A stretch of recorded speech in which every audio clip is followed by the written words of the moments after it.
السلام عليكم ورحمة الله وبركاته، اخواتي في الله، اهلا بيكم في حلقة جديدة في الكورة مع تيم راس.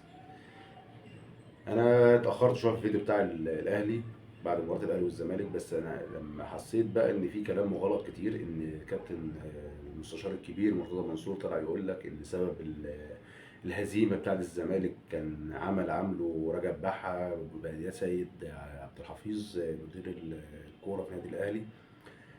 يعني مش فاهم، انت راجل قانون، ازاي بتقول ان في عمل معمول لنادي الزمالك عشان يخسر؟ يعني بدل ما اطلع اقول مثلا، ان انا اعرفه ان لما فرقه بتخسر، تمام، فبتطلع تقول ايه بقى؟ انا مثلا كان المدرب بتاعي كان غير موفق في الماتش ده، كان بادئ بدايه مش كويسه، او بادئ بخطه مش ماشيه مع الخطه اللي بيلعب بها مارسيل كولر، فاقدر يعني قدر ان هو في الشوط الثاني يرجع. او ان هو مثلا كان بادئ غلط وحس ان في فعلا نقص في نص الملعب، فقال لك انا هبدا اظبط نص الملعب شويه. لا، ما قالش كده. هو قال لك وجاب النهي، قال لك ايه بقى؟ قال لك ان الاعمال او رجب بحة هو السبب في الرباعيه بتاعه النادي الاهلي في الزمالك. وقال لك ان هو اللي قال لك ان هو يخش فيه اربع تجوان، وقال ان حسين الشحات هيجيب جونين، وقال لك ان علي معلول هيجيب جون، وقال لك ان محمد شريف هيجيب جون. تمام. تمام. ورجع قال لك اصل ابنه قال ان هو كان راح نام في التراب، تمام، وصحي بقى عليه جن، تمام، ولما صحي من النوم قال لك ان الاهلي هيخسر، الاهلي هيكسب الزمالك اربعه. ده ابنه اللي قال كده. واجرانه بتقول ان هو ما بيحبش الزمالك، ودايما بيتوقع ماتشات للاهلي وبتطلع كلها صح، ودايما بيتوقع ماتشات الزمالك وبتطلع كلها صح. تمام. ده كل ده عرفناه من التصريحات بتاعت المستشار مرتضى منصور. طب بالراحه بس كده، هي خطه اصول الشوط الاول كانت عامله ازاي؟ شويه في الدفاع، وشويه في الهجوم، ونص الملعب فاضي، مفيش لاعب يعمل التغطيه العكسيه لما الكره بتتد من دفاع النادي الاهلي للهجوم. مفيش، ان الاهلي بيلعب الكره من الجون بتروح عند الجون بتاع نادي الزمالك. الشوط الاولاني ملخصه، ولولا الرعونه بتاعت بعض اللعيبه في النادي الاهلي كان الماتش خلص على الاقل الشوط الاولاني خمسه او سته. تمام. تمام. ورجع قال لك اصل كان العمل معمول على عارضه، شفت كره قفشه وشفت كره بتاعه الكورنر. طب كره زيزو اللي جت في العارضه الشمال ده ايه ظروفها؟ كان الجن بيوجب مع النادي الاهلي وقال لك نشيل واحده من الشمال كمان. يا اخوانا ما فيش الكلام ده، ما فيش الكلام ده. انا يعني نقول مثلا ان صبحي كان غير موفق في الماتش، دخل فيه جونين ما يخشوش، نقول مثلا هو كان غير موفق في الماتش. الكره بتاعت علي معلول والكره بتاعت حسين الشحات الجون التاني. تمام. هنقول ان الجول الاولاني بتاع حسين الشحات ده، هنقول اللي هو كانت كوره مباغته وكانت كوره قويه وما اختلفناش فيها.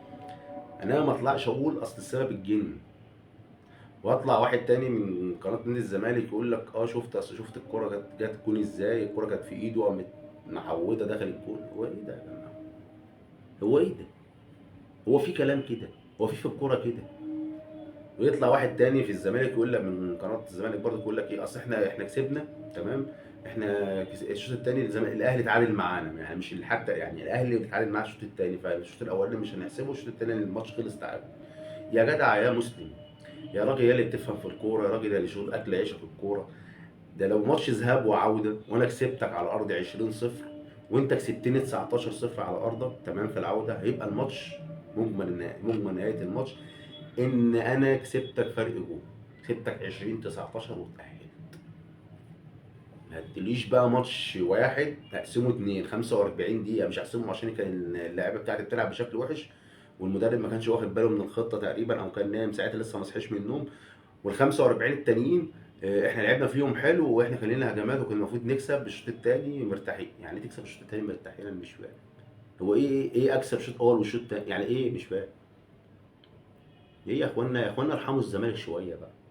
والله العظيم اللي بيحصل في الزمالك ده، لا تقول لي بقى مؤامرات خارجيه، لا، هي مؤامرات كلها داخليه. اصل على كلامك انت كده يبقى في مؤامره من الجن، تمام، على نادي الزمالك، ومؤامره من الدوله على نادي الزمالك. يعني نادي الزمالك بيعمل معاه مؤامرات من الانس والجن.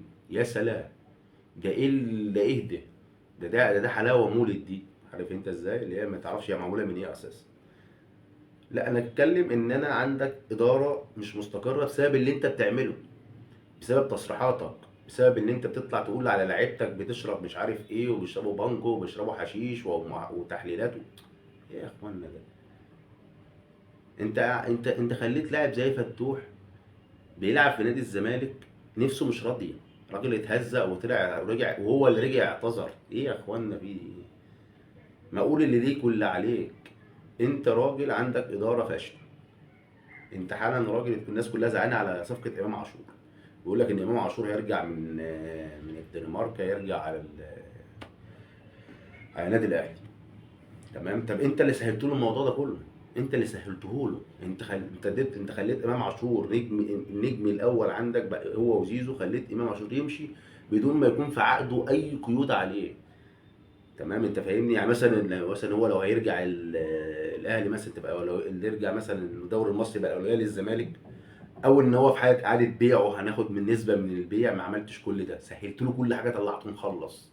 ده صفقه حمدي فتحي، واخد بالك انت ازاي معايا؟ كان دمنهور كده، دمنهور خدت فلوس، وانبي عايزه فلوس. انا كنت خايف كمان يقول لك الراجل بتاع التوك توك اللي وداه دمنهور ياخد فلوس عشان وداه. ده الفرق في التعاقدات يا جماعه. مش همشي امام عاشور خالص مخلص وتقول عرضت عليه 25 مليون وهو مش موافق عشان عايز يحترف. لا، ورجع الاهلي ب 14. يعني هو كان عايز 25، فالزمالك عرض عليه 15، قال لهم لا انا عايز امشي، فمشي ورجع الاهلي ب 14، وهو بيراميدز عرض 20 بنسبه 95%. هو في الاهلي ب 14 مليون في السنه. يبقى الموضوع مش موضوع فلوس. الموضوع حاليا الراجل عايز يروح مكان يتقدر فيه. وصفقه امام عاشور مفصله هنتكلم عليها ان شاء الله لما يبقى التاكيد ان امام عاشور راح الاهلي، عشان لما نطلع نتكلم على كل حاجه في صفقه امام عاشور، سواء من جماهير الاهلي او من الاداره او من الرموز اللي الناس بتتكلم في الحته دي، او هنتكلم على الصفقه كلها كمان. لكن يا جماعه ارحموا الزمالك. الزمالك والله فرقه كبيره، بس المؤامره تحصل داخليا. المسكنات تمام، وان انا اجيب الاهلي عنده مشكله فاروح اتكلم عليها، كل ده بدي للجمهور مسكن عشان يشوف، عشان ينسى اللي بيحصل في نادي الزمالك. لو الفيديو عجبك ما تنساش تعمل اشتراك للقناه وتفعل الجرس. تمام. ولو عجبك الفيديو يا ريت تديني لايك، لو ما عجبكش تقول لي ايه اللي ما عجبكش في الفيديو. والسلام عليكم ورحمه الله وبركاته.